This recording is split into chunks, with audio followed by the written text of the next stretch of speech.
My name is Joyce McCauley-Benner. Like many college students, I wanted to move away from home and experience life on my own.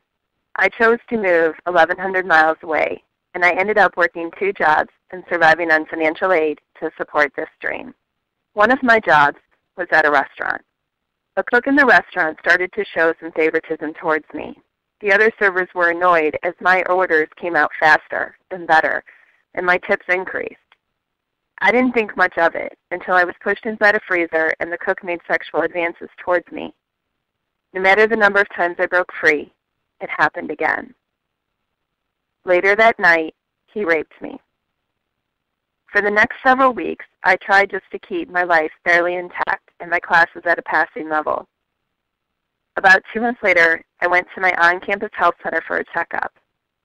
I asked the nurse if I was pregnant.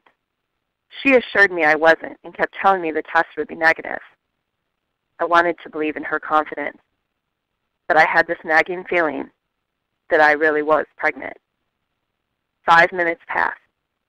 The clock ticked mercilessly as I thought, I don't know how to take care of a baby. I'm not ready to be a mother, and I don't have medical coverage. I can't do this right now. The nurse came back in a state of quiet shock and placed the positive test in front of me. I begged her to tell me what to do. She told me to take a prenatal vitamin, find a doctor, and be on my way. That was it. I walked out in a daze. Was the cook this baby's dad? Some jerk who hurt me for fun in spiteful laughter, as he, when he was done, said, "See you around, bitch." Could that moment, in all of its ugliness, possibly have fostered a child?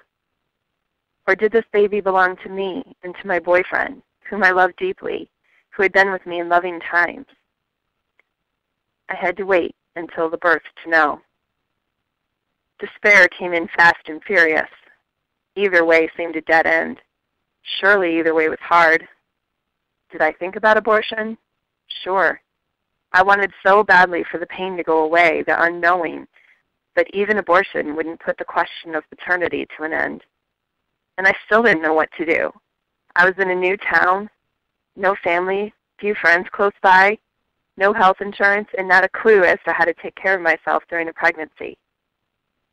So one day, during a desperate call to a friend from home, I went over my so-called choices.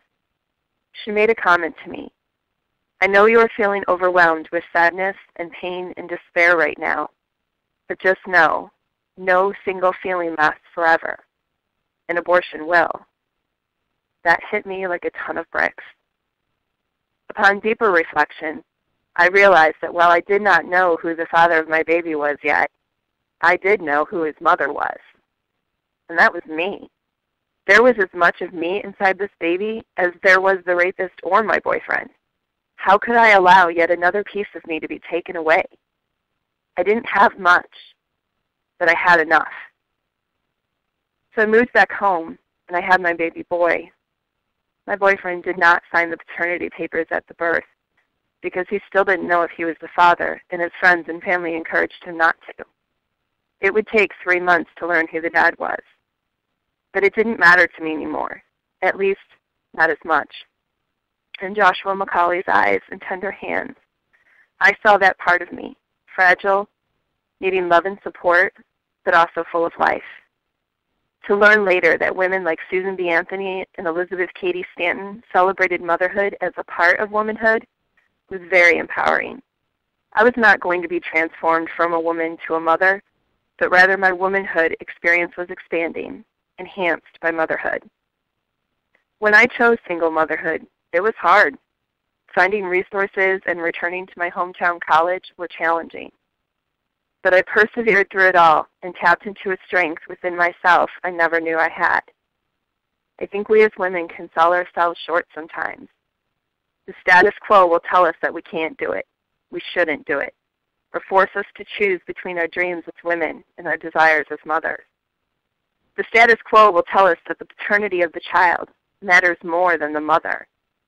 The status quo will tell us that you cannot heal from rape if you have the child. The status quo will tell us that we will be overwhelmed, that we are not creative or strong enough to endure a crisis. but I am here to tell you we deserve better.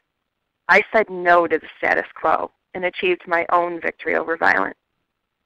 I said that Joshua McCauley's mother meant more than the paternity test result. I said that you can heal from rape and bear a child. I said that I am more creative and powerful than any injustice done to me. I am victorious over violence committed against me. This is the message we deserve and need to hear. Thank you.